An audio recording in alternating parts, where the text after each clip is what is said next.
everyone, this is Bhargavi Prakash and I was teaching you physics, first chapter electrostatics, and we were on to doing some numericals on physics. So let us begin our lecture doing some more numericals. So the first question up for today is, how much positive and negative charge is there in a cup of water? So what have we been asked कि कितना positive या फिर negative charge है एक cup of water में। तो हम क्या कर लेंगे, हम सपोज कर लेंगे कि कितना पानी लिया है हमने 250 सीसी। 250 सीसी कितना हुआ, 250 क्यूबिक सेंटीमीटर्स, ठीक है।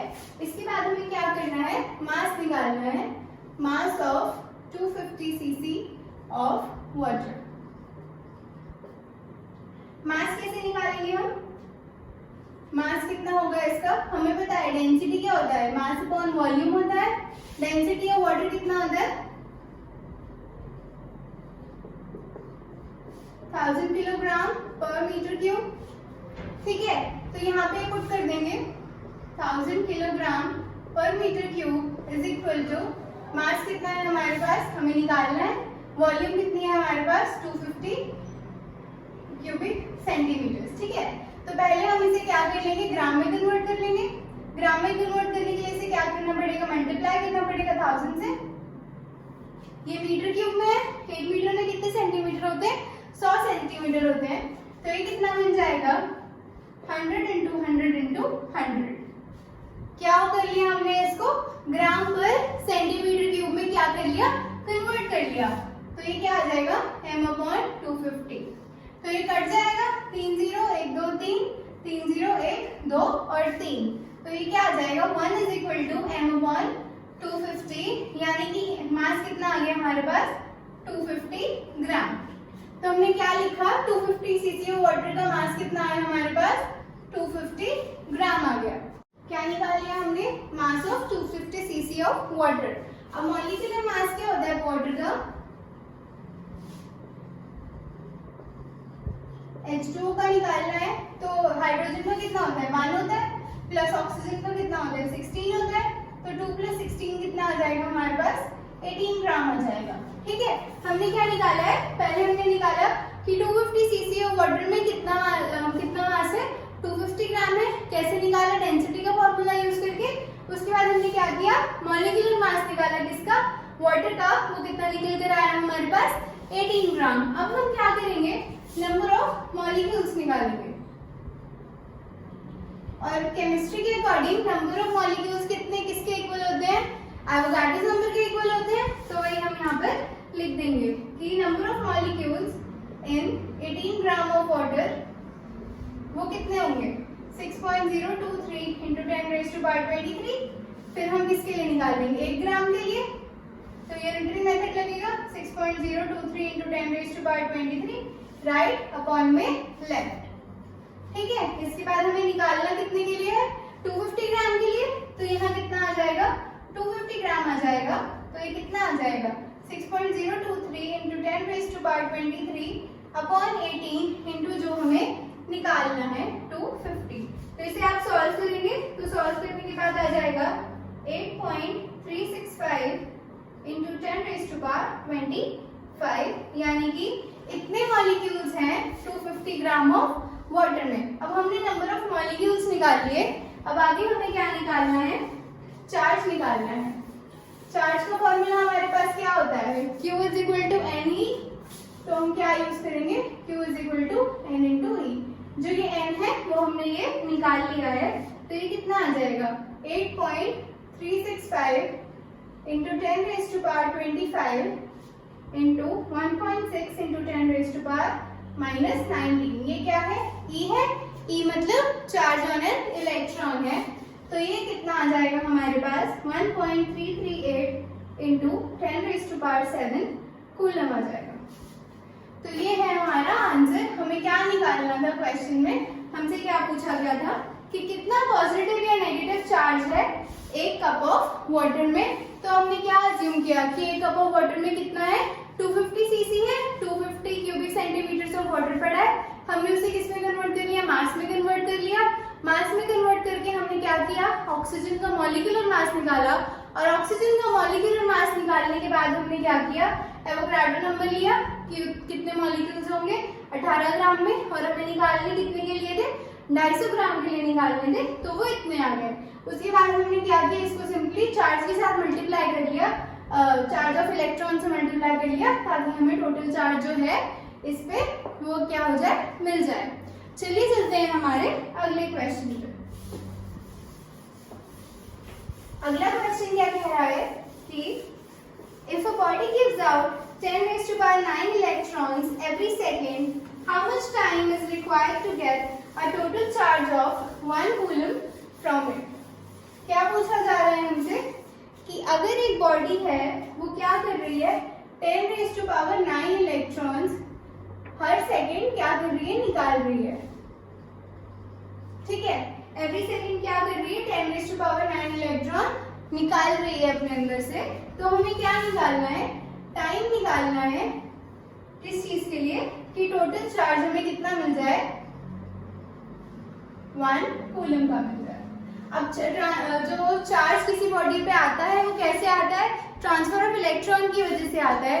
तो इस केस में क्या हो रहा है कि बॉडी क्या कर रही है, इलेक्ट्रॉन्स को जाने दे रही है किसी और के पास, तो जो दूसरी बॉडी वो क्या कर रही है, इलेक्ट्रॉन्स ले रही है, यानी कि क्या हो रहा है, ट्रांसफर ऑफ इलेक्ट्रॉन हो रहा है, जिसकी वजह से क्या होगा, कुछ चार्ज आएगा उस बॉडी पे। और इस क्वेश्चन में हमसे पूछा गया कि कितना टाइम लगेगा 1 कूलम ऑफ चार्ज उस पे आने के लिए। वापस से हमारे पास फॉर्मूला क्या है, Q = Ne। ये हमारे पास क्या दिया हुआ है, n दिया हुआ है। ठीक है, तो हम क्या करेंगे, निकालेंगे 10⁻⁹ इंटू 1.6 इंटू 10⁻⁻⁻19, ये आ जाएगा हमारा 1.6 इंटू 10⁻⁻10 कूलम। ठीक है, अब हमें क्या दिया हुआ है, टोटल चार्ज दिया हुआ है, कितना दिया हुआ है, 1 कूलम। तो हम क्या कर देंगे, सिंपली टाइम निकालने के लिए इन दोनों को डिवाइड कर देंगे, यानी कि बड़ा Q अपॉन छोटा Q। ये हमारा छोटा Q है और ये हमारा क्या है, बड़ा Q है। क्या दिया हुआ था हमें क्वेश्चन में कि हमारे पास एक बॉडी है जो इतने इलेक्ट्रॉन्स निकाल रही है, और क्योंकि ये बॉडी इलेक्ट्रॉन निकाल रही है तो दूसरी बॉडी को दे रही होगी, तो क्या कर रही है, वो उसे चार्ज कर रही है। तो टोटल चार्ज उस पर कितना चाहिए, हमें 1 कूलम का चाहिए। कितने टाइम में चाहिए वो हमें निकालना था। तो हमने सिंपली क्या किया, 1/1.6 इंटू 10⁻⁻10 कर दिया, और आंसर हमारे पास आ जाएगा 6.25 इंटू 10⁻9 सेकेंड्स। तो ये था हमारा सेकंड क्वेश्चन। चलते हैं हमारे थर्ड क्वेश्चन पर।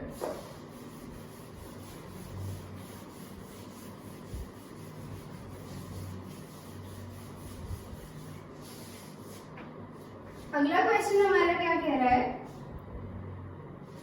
कि a metal sphere has a charge of -6.5 microcoulomb. When 5 into 10⁻13 electrons are removed from the sphere, what would be the net charge on it? ठीक है, तो हमें क्या दिया हुआ है, Q1 दिया हुआ है, कितना दिया हुआ है, -6.5 माइक्रोकूलम दिया हुआ है, और हमें क्या दिया हुआ है, इलेक्ट्रॉन्स दिए हुए हैं, यानी कि n दिया हुआ है 5 into 10⁻13 इलेक्ट्रॉन्स। ठीक है, अगर ये हमारा मेटल स्फीयर था तो इस पे चार्ज कितना था, -6.5 माइक्रोकूलम। ठीक है, अगर हम इसी स्फीयर में से इतने इलेक्ट्रॉन्स क्या कर रहे हैं, रिमूव कर रहे हैं, तो क्या पूछा गया है हमसे, इस पे कितना चार्ज होगा। ठीक है, इसका चार्ज हमें क्या हुआ है, गिवन है, और इसका हमें क्या करना है, निकालना है। तो वापस से वही फॉर्मूला लगेगा, Q = Ne।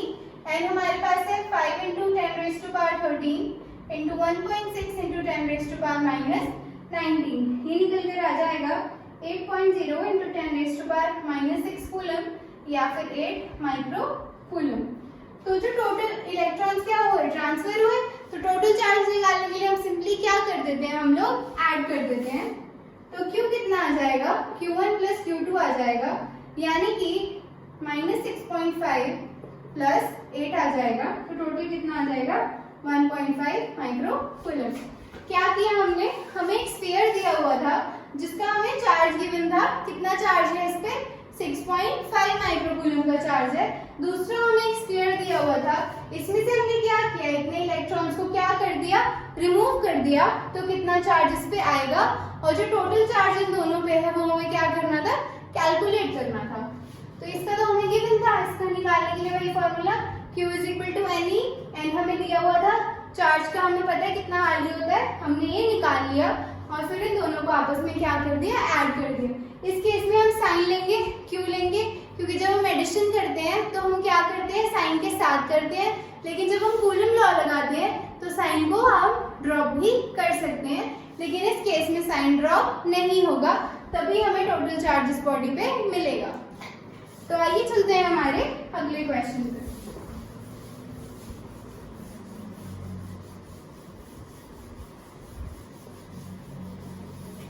अगला क्वेश्चन क्या कह रहा है हमारा, a particle carrying a charge plus Q is held at the centre of a square of each side 1 metre. It is surrounded by 8 charges arranged on the square as shown in figure. If Q is equal to 2 microcoulomb, what is the net force on the particle? ठीक है, अब हमें क्या दिया हुआ है, हमें ऐसा कुछ दिया हुआ है स्क्वायर, हमने कल भी ऐसा न्यूमेरिकल किया था, आज हम फिर से कर रहे हैं। इसकी साइड कितनी है, 1 मीटर दी हुई है, और इसका डायग्राम बना लेते हैं, -2Q, -3Q, -2Q, -3Q, यहाँ पर है +4Q, यहाँ पर भी है +4Q, और सेंटर में एक और है हमारे पास चार्ज, कितना है ये, +Q, यहाँ पर हमारे पास है -7Q, और यहाँ पर हमारे पास है +7Q। तो ऐसा सेम न्यूमेरिकल हमने क्या किया था, कल किया था। कल हमने क्या किया था, ऐसे डायगोनल्स जोड़ दिए थे, फिर हमने डायगोनल की वैल्यू निकाली थी, और हमने ये प्रूव किया था कि अगर मैग्नीट्यूड सेम आए लेकिन डायरेक्शन क्या हो, ऑपोजिट हो, तो क्या हो जाता है, चार्ज का इफेक्ट कैंसिल हो जाता है, यानी कि कोई भी फोर्स इस पे क्या होगी, नहीं लगेगी। तो इस केस में भी क्या वैसा ही हो रहा है। अब ये क्या है, नेगेटिव नेगेटिव है, सॉरी ये क्या है, नेगेटिव और पॉजिटिव है, ये दोनों एक दूसरे को क्या करेंगे, अट्रैक्ट करेंगे, ये इसे क्या करेगा, अपनी तरफ खींचेगा, ये भी क्या करेगा, इसे अपनी तरफ खींचेगा, यानी कि दोनों की डायरेक्शन कैसी है, ऑपोजिट है। तो ये दोनों चार्ज एक दूसरे को क्या कर रहे हैं, कैंसिल कर रहे हैं, या फिर इक्विलिब्रियम कंडीशन में लेके आ रहे हैं। सिमिलरली हम इसका केस देखते हैं, माइनस प्लस क्या करेगा, एक दूसरे को अट्रैक्ट करेगा, ये इसे अपनी तरफ खींचेगा, ये भी इसे अपनी तरफ खींचेगा, तो क्या है, वापस से डायरेक्शन क्या है, ऑपोजिट है, तो इनका इफेक्ट भी आपस में क्या हो रहा है, कैंसिल हो रहा है। और अगर आप ये वाला केस देखें तो इसमें भी क्या होगा, ये इसे रिपेल करेगा, यानी कि धक्का मारेगा, ये इसे उस तरफ धक्का मार रहा है, और ये इसे, और ये भी इसे इस तरफ धक्का मारेगा, तो क्या होगा, वापस से जो हमारी डायरेक्शन है फोर्स की वो क्या होगी, ऑपोजिट होगी, और ये क्या हो जाएंगे, आपस में कैंसिल हो जाएंगे, क्योंकि दोनों की फोर्सेस कैसी हैं, रिपल्सिव है। तो हमारा क्या निकल कर आया कि दोनों फोर्सेस अगर अट्रैक्टिव हैं तो भी वो कैंसिल कर देती हैं, और दोनों फोर्सेस अगर रिपल्सिव लग रही हैं तो भी वो क्या कर देती है, कैंसिल कर देती है। या फिर इसका दूसरा तरीका याद रखने का क्या है, अगर हमारे पास सेम तरह का चार्ज ऑपोजिट साइड पे दिया हुआ है तो उनके इफेक्ट क्या हो जाते हैं, कैंसिल हो जाते हैं। ये भी सेम चार्जेस थे और ये भी दोनों का साइन क्या था, सेम था, plus plus minus minus minus minus, तो इन्होंने क्या किया, आपस में एक दूसरे को कैंसिल कर दिया। अब अगर हम ये वाला देखें तो ये क्या है, ये पॉजिटिव है और ये नेगेटिव है, मतलब ये वाला केस जो हमारा है ये कैंसिल नहीं होगा, इसे हमें क्या करना पड़ेगा, सॉल्व करना पड़ेगा। तो सॉल्व करने के लिए हम फिर से क्या करेंगे, कूलम्स लॉ लगाएंगे। कूलम्स लॉ क्या कहता है, F is equal to KQ1Q2 upon में R², ठीक है। K हमारा क्या है, कांस्टेंट है, Q1 इसमें क्या है, प्लस Q, हम पहले ये वाला केस ले रहे हैं, ठीक है। तो दूसरे वाला चार्ज क्या है, 7Q अपॉन में R², R क्या है हमारा, ये वाला डिस्टेंस, तो ये वाला डिस्टेंस हमारा कैसे आएगा, ये हमारा पूरा कितना था, 1 था, ये कितना हो जाएगा, उसका हाफ हो जाएगा, तो हम क्या लिख देंगे, 1/2 का होल स्क्वायर। तो ये तो हमारी आ गई F1, F2 भी ऐसे ही निकलेगी, KQ1Q2 अपॉन में R², ठीक है। तो K एज इट इज लिख दो अभी, Q1 हमारे पास, अब हम ये वाला केस कर रहे हैं, ठीक है। तो हमने क्या किया, Q इंटू 7Q अपॉन में 1/2 का होल स्क्वायर। इन केसेस में हम क्या करते हैं, साइन को इग्नोर कर देते हैं। तो क्या हुआ, अब हम इन दोनों को क्या कर देंगे, ऐड कर देंगे और हमारे पास क्या आ जाएगी, टोटल फोर्स आ जाएगी। तो F1 प्लस F2 कितना आएगा, K क्या हमारा यहाँ पर क्या है, कॉमन है, 1/2 भी क्या है, कॉमन है, और Q भी क्या है, कॉमन है। ठीक है, तो ये क्या बनेगा, K upon R square Q square, ये क्या आ जाएगा हमारा 7 + 7, तो ये बनेगा 14K square upon KQ square upon R square. और जब आप इसमें वैल्यू पुट करोगे, Q की वैल्यू हमें कितनी दी हुई है, 2 माइक्रोकूलम दी हुई है, तो जब आप इसमें पुट करेंगे सारी वैल्यूज को, तो ये कितना आ जाएगा, 9 × 10⁻⁹ इंटू 14 इंटू 2 × 10⁻⁻6 का होल स्क्वायर अपॉन में 1/4। ठीक है, इसे सॉल्व करके आंसर आएगा हमारे पास 2.016 न्यूटन। क्या किया हमने इससे और इसकी फोर्स कैलकुलेट करी, इसकी और इसकी फोर्स कैलकुलेट की। और प्रिंसिपल ऑफ सुपरपोजिशन क्या कहता है कि जो टोटल फोर्स होती है वो क्या होता है, sum of forces taken one at a time. तो हमने पहले ये निकाली, दोनों को क्या कर दिया, हमने सिंपली ऐड कर दिया। हमारे पास ये सारी टर्म कॉमन थी, K कॉमन था, Q स्क्वायर भी कॉमन था, उसके बाद ये क्या था हमारे पास 1/2 और 1/2, तो ये 7 + 7 रह गया था। तो हमने क्या किया, इसमें वैल्यूज को पुट किया और हमारे पास आंसर क्या आ गया, 2.016 न्यूटन। अब चलते हैं हमारे अगले क्वेश्चन पे।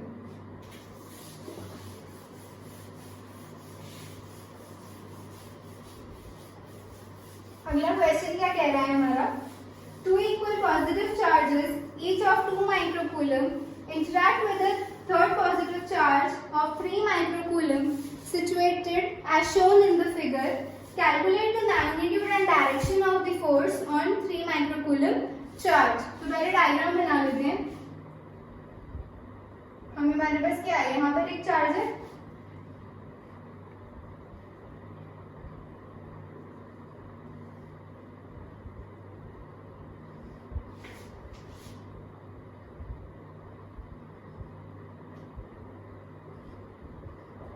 OAB, यहाँ पे कितना है 2 माइक्रोकूलम, यहाँ पर कितना है 2 माइक्रोकूलम है। ये डिस्टेंस यहाँ से 3 मीटर, ये भी हमारे पास कितना है 3 मीटर है। ये वाला डिस्टेंस हमारे पास 4 मीटर का है। ये हमारे एंगल दिए हुए हमें थीटा और थीटा। यहाँ पर जो चार्ज है इसकी वैल्यू कितनी है, 3 माइक्रोकूलम है। उसके बाद ये एंगल्स भी क्या, ऑल्टरनेट एंगल्स क्या होते हैं, इक्वल होते हैं, तो ये भी हो जाएगा हमारा वर्टिकली ऑपोजिट एंगल्स क्या होते हैं, इक्वल होते हैं, तो थीटा थीटा थीटा थीटा हो जाएगा। ठीक है, उसके बाद हमारे पास ये पॉइंट बी डैश दिया हुआ, ये पॉइंट हमारे पास ए डैश दिया हुआ। तो ये तो हमारे पास क्या है, हमने क्या लिखा जो हमारे पास गिवन था क्वेश्चन में। अब हमारे पास क्या दिया हुआ है कि हमारी जो OA है वो कितनी है, OB के इक्वल है और है कितनी, 3 मीटर के इक्वल। ठीक है, हमने क्या किया, ये जो हमारे पास डिस्टेंस थे वो लिख लिया। हम क्या कर रहे हैं, पहले हम गिवन लिख रहे हैं। और क्या गिवन है हमारे पास, ये वाला डिस्टेंस गिवन है, इसको पॉइंट P दिया हुआ है क्वेश्चन में, तो OP हमारे पास कितना है 4 मीटर। अब हम क्या कर लेंगे, पाइथागोरस थ्योरम लगा देंगे इस ट्रायंगल पे और इस ट्रायंगल पे। अब क्या है, वैल्यूज तो सेम है, यानी कि जो ये वाली साइड है और ये वाली साइड है वो भी क्या आएगी, इक्वल आएगी, क्योंकि ये दोनों ट्रायंगल कैसे हैं, सिमिलर ट्रायंगल्स हैं। ठीक है, तो हम एक के लिए निकालेंगे, यानी कि जो हमारा AP है वो किसके इक्वल है, BP के इक्वल है, और ये आएगा कितना, √3² + 4², यानी कि आ जाएगा हमारा 5 मीटर के इक्वल। क्या निकाल लिया हमने, AP का डिस्टेंस निकाल लिया 5 मीटर और ये वाला डिस्टेंस निकाल लिया 5 मीटर। अब हमने ये निकाला क्यों, हमें फोर्स निकालनी है जो इस पे लग रही है इसकी वजह से और इस पे लग रही है इसकी वजह से। तो उसके लिए हमें क्या चाहिए था, सेपरेशन डिस्टेंस चाहिए था। सेपरेशन डिस्टेंस इस केस में क्या है, AP और BP।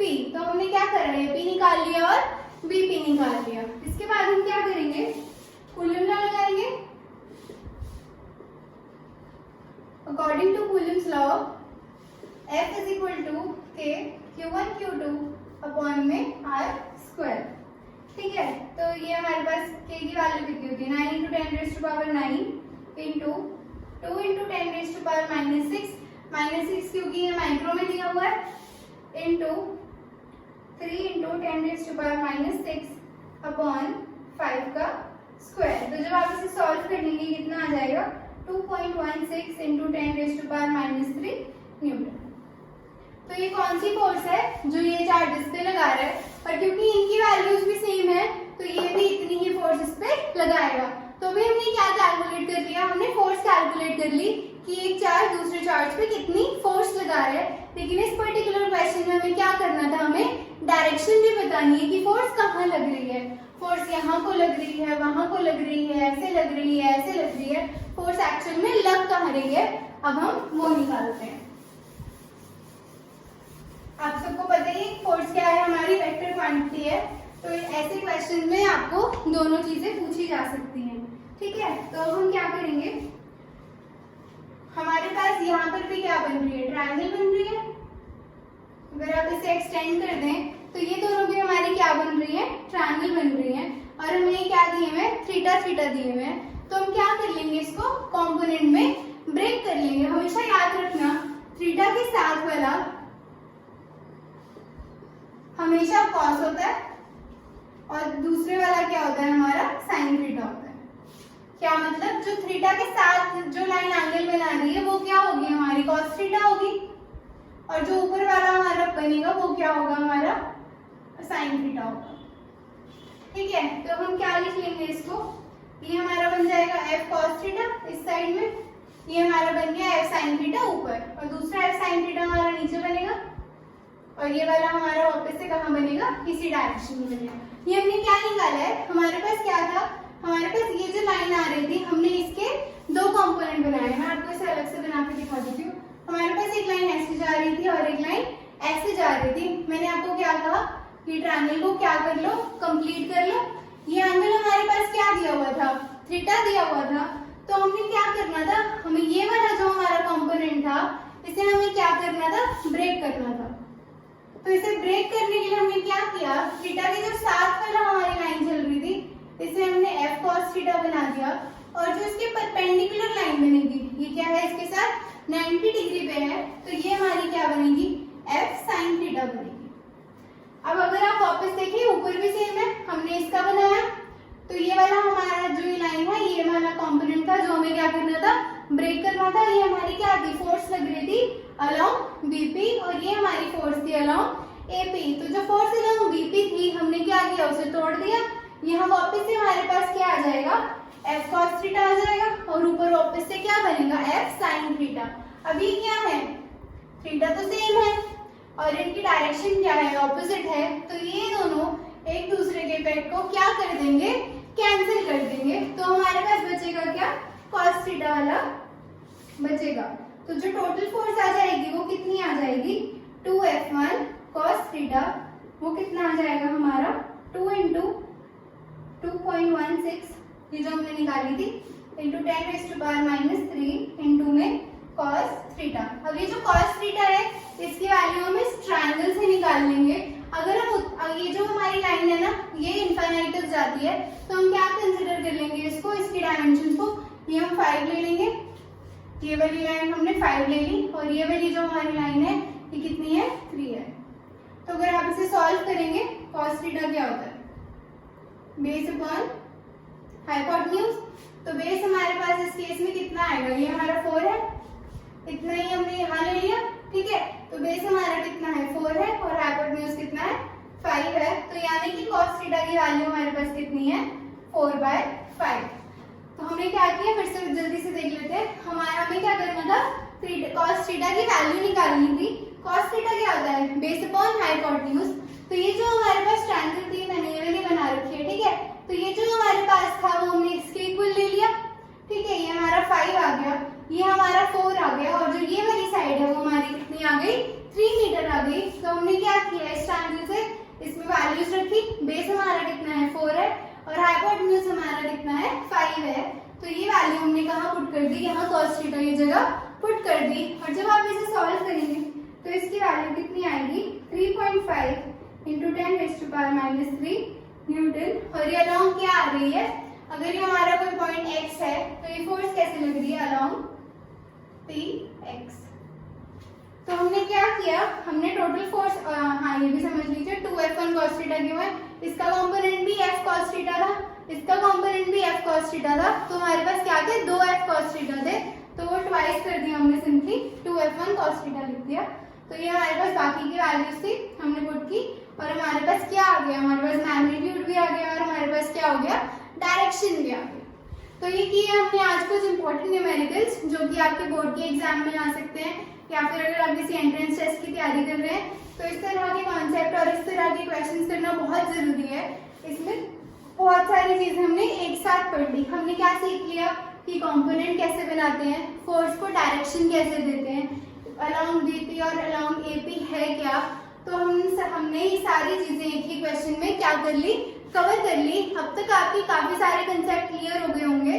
देखो, न्यूमेरिकल करने से पहले हमेशा हमें क्या करना चाहिए, सबसे पहले हमें कंसेप्ट को अच्छे से समझ लेना चाहिए, और दूसरी बात हमें क्या होना चाहिए, फॉर्मूले टिप्स पे होने चाहिए। इस चैप्टर में हमारा सबसे ज्यादा क्या यूज हुआ है, कूलम्स लॉ, और दूसरा हमने क्या फॉर्मूला यूज किया, Q is equal to N E.